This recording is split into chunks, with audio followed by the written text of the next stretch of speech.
Merhaba arkadaşlar. Bugün kayısı reçeli yapıyorum. Çok güzel Malatya kayısılarım var. Bu kayısılar sert olduğu için herhangi bir kirece yatırma ya da karbonata yatırma gibi bir işlem yapmıyoruz. Şöyle ikiye bölüyorum ve kabıma alıyorum. Reçel yaparken olgun ve sert kayısıları tercih etmemiz her zaman reçel için daha iyi olur. Bu şekilde kayısılarımı ayıklıyorum.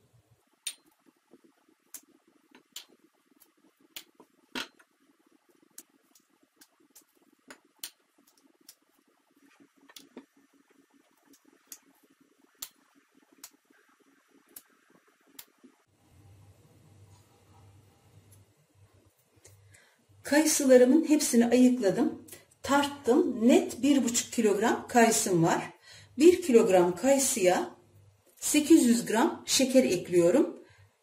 Yani 4 su bardağı, 200 mililitrelik bardaklarla 4 su bardağı şeker ekliyorum. Ama bardakları böyle silme değil de tepeli olarak dolduruyoruz. 4 su bardağı şeker tepeli bir şekilde 800 gram gelmekte. 1,5 kilogram olduğu için kayısım 1 kilo 200 gram şeker ekliyorum. Yani 6 su bardağı şeker ekliyorum. Şimdi önce tenceremin içine bir miktar şeker alıyorum. Sonra kat kat kayısıları içine diziyorum.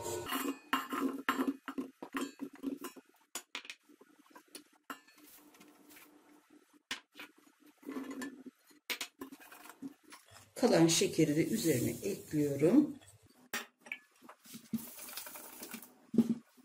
Tenceremin kapağını kapatıyorum ve buzdolabına alıyorum. Yaz aylarındayız. Havalar sıcak. Dışarıda bekletmiyorum. Bir gece buzdolabında kayısılarımı bekletiyorum ki kendi öz suyunu versin. Böylece hem kayısı suyunu verirken o doku bütünlüğünü koruyor. Pişirirken dağılma olmuyor. En az 12 saat şekerde bekleyecek. Kayısılar suyunu verdikten sonra inşallah yarın reçel yapımına geçeceğim.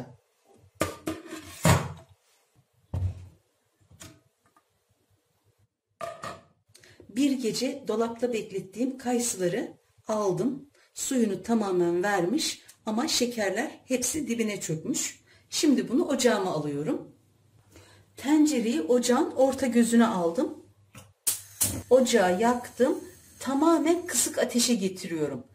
Eğer kayısılarımı karıştırmış olsaydım harlı ateşte pişirebilirdim. Ama kayısıları karıştırmak istemediğim için tamamen kısık ateşe getirdim ki şekerler yanmasın. Bu şekilde şekerler tamamen eriyinceye kadar yavaş yavaş pişecek.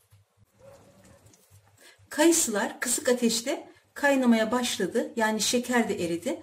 Bu aşamada içine bir çay kaşığı tereyağı atıyorum. Bu hem aşırı derecede köpürmesini engelleyecek hem de kayısıların daha parlak, daha güzel olmasını sağlayacak.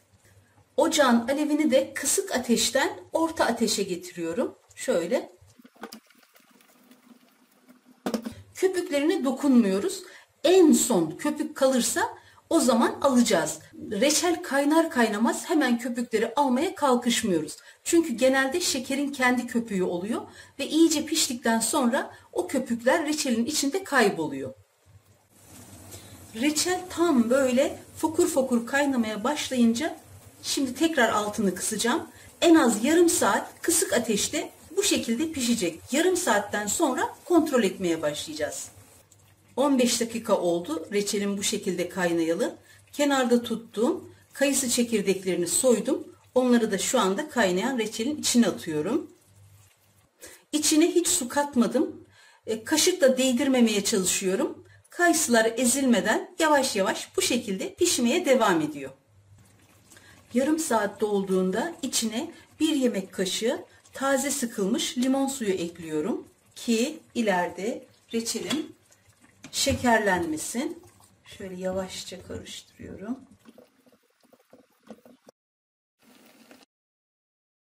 Kıvam testi yapıyorum. Reçelimin son hali böyle. Reçelim 50 dakikada kıvama geldi. Şimdi artık ocağı kapatıyorum ve kavanozlara dolduruyorum.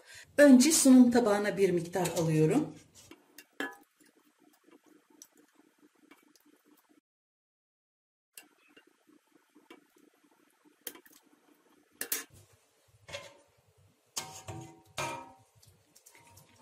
Kayısılarda herhangi bir ezilme, dağılma hiç olmadı. Hepsi bütünlüğünü koruyor.